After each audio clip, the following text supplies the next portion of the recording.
Hello plant lovers, and here is a quick Paphiopedilum update. I did do a Paphiopedilum basic care video, which I'll just link up here, but just look at these babies. We just had to have another look because, plant lovers, the flowers have lasted so long, I just had to share with you them again.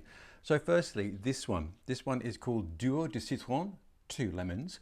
And interestingly, it did at one point actually have 2 flowers. This baby is a sequential bloomer, and let me tell you that the first bloom came out in late July, and yes, it is now mid-November. Isn't that extraordinary? This is the 3rd flower, so that is what? July, August, September, October, November.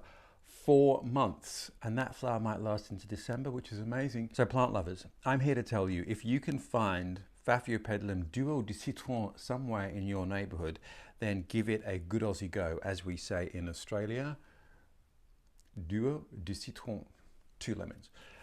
Because such great value. Next baby is this one, which is Paphiopedilum ruby Leopard. Ta-da! I'll put the names of all of these below. Now this one opened on the 20th of September, thereabouts. And again, it is now mid-November, September, October, November. So, that's at least 2 months. And God, look, it still looks beautiful and fresh. I can't see any signs of it giving up the ghost just yet. So plant lovers, I'm here to tell you that Paphiopedilums last a long time and they're sensational. Don't be afraid. Low light, keep them moist but not wet, and not too hot. It's that simple. And the last cab off the rank is this little baby, which is a beautiful white speckled paph, which is called Nivium, which sounds like a face cream, but it's not. There we are. A very quick update on Paphiopedilums that are long lasting and beautiful. I'll take close-ups of the flowers for you.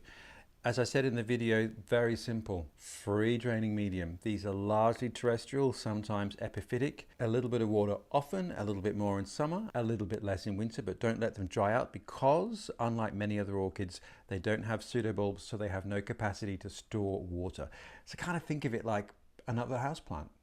Mine get a little bit of a splash of morning sun, but they're indoors, and then fairly moderate light. Now, a lot of these are cool growers, but as you see in the video that I posted earlier on, I had 2 of these, one of which I experimented with keeping outside all year, and this baby came inside.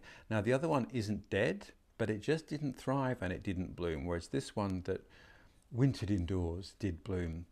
So being in Melbourne, which is a cool-ish temperate climate, not dissimilar to a climate zone 10 in the US or parts of Southeast United Kingdom, I would say, unless you've got a lot of protection outside, maybe best to keep them inside.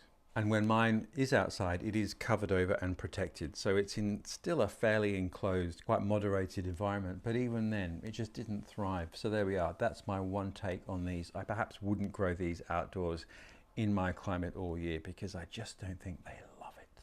Thank you for watching. Thank you for subscribing. Thank you for liking. Feel free to ask a question. I know nothing. I am but an amateur struggling through the world of growing orchids.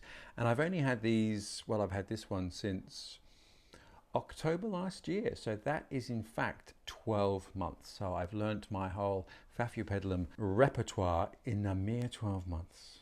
But I hope this has helped. Thank you for watching, and I look forward to seeing you next week with some other update.